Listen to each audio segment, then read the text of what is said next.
For the first recipe, we're making some traditional carbonara. Let's start by breaking 3 eggs and then grating some cheese. Then let's use black pepper, a lot of it. Then just mix the sauce together. After making the carbonara sauce, let's cut up the pancetta. Pancetta is an Italian type of bacon. Let's fry the pancetta in a small wok. In the meantime, I'm cooking some spaghetti in boiling water. When the pancetta is golden and crispy, combine the spaghetti to the pancetta.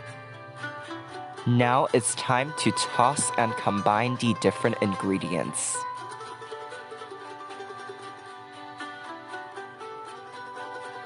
Whenever you're ready, pour the carbonara sauce into the spaghetti mixture and simply mix the spaghetti until you like it. Wow, just look at this beautiful, beautiful spaghetti. Now it's finally time to scoop up the spaghetti carbonara and serve it to enjoy. The carbonara was very enjoyable.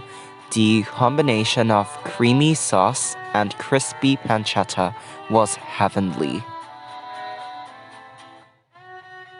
The second recipe would not be complete without salmon and onion. So here, I'm just cutting the onion into thin strips just like this. We'll also have to use 1 cut mushroom. You can use either cremini mushrooms or oyster mushrooms. Now we're separating the salmon into 2 large pieces. And then we're going to put the salmon in some olive oil, frying it in the process. Flip the salmon around once in a while, and when you're ready, just cover the salmon with a lid. When the salmon is looking golden and crispy, just fish it out and put it on a little board.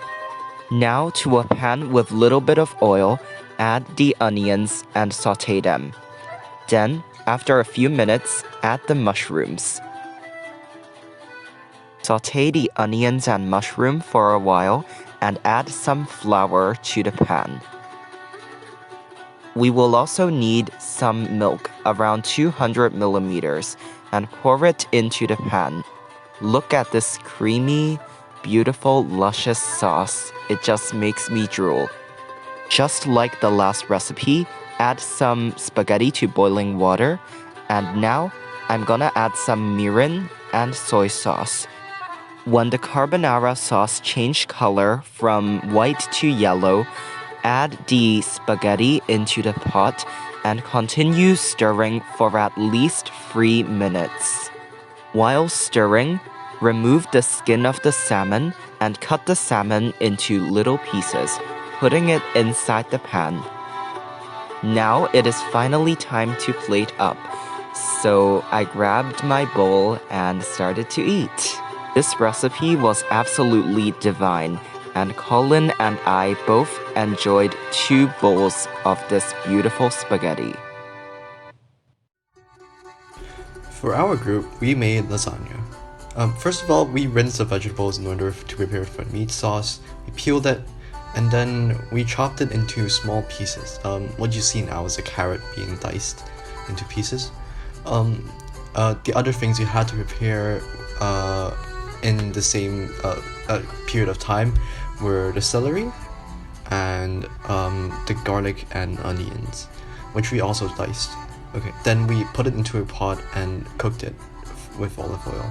In the other pot there is butter, which is used for our cheese sauce. Now this we added flour into to make a roux, which would help the cheese sauce formulate better. This is the roux. It's supposed to be solid, and then after that we added a bit of milk in order to make the actual sauce. Right now we're just waiting for it to right now we're gradually stirring milk into it, and then and so on and so on. Okay, in the other pot we remove the vegetables and then add the meat in order to brown it. We want to brown it first. Okay, here in terms of the cheese sauce, we were adding cheese into it in order to make it, cheesy. in the meat sauce pan, we added the garlic and onions in order to flavor the meat, and then after that, tomato paste in order to make the sauce of more flavor and color. After that, a bit more tomato paste before we added in the vegetables and stirred it in order to make it better. Okay, in another pot, we flavored some water with salt and boiled pasta, which we put into a separate bowl with ice water in it in order to freeze and shock the pasta. After that, we dried it up, and then we minced some of the vegetables inside the meat sauce because we thought it was too large. And then we began to make the actual lasagna by layering pasta and meat sauce on top of each other. And after that, also adding a bit of cheese sauce. We did so by alternating layers. So like perhaps for the first layer, we added a bit of meat sauce, and then for the second layer, after adding a bit of pasta, we would add the cheese sauce, which you currently see, and then so on and so on, until we added cheese on the top in order to make it a finished pizza. And then we put it into an oven to bake for 45 minutes, and there you go, lasagna. So, what did we learn from this whole cooking experience? Well, definitely our collaboration skills were enhanced. Cooking is not just an individual activity, it is also requiring collective effort. So this time we used a lot of collaboration, and our collaboration skills were definitely improved. Additionally, we also learned how to initiate and plan an activity by ourselves. We planned this activity entirely by ourselves, despite the COVID-19 restrictions. So to sum it all up, it was a fruitful and memorable experience that enhanced our collaboration skills and also enhanced our planning capabilities. We feel grateful for this experience.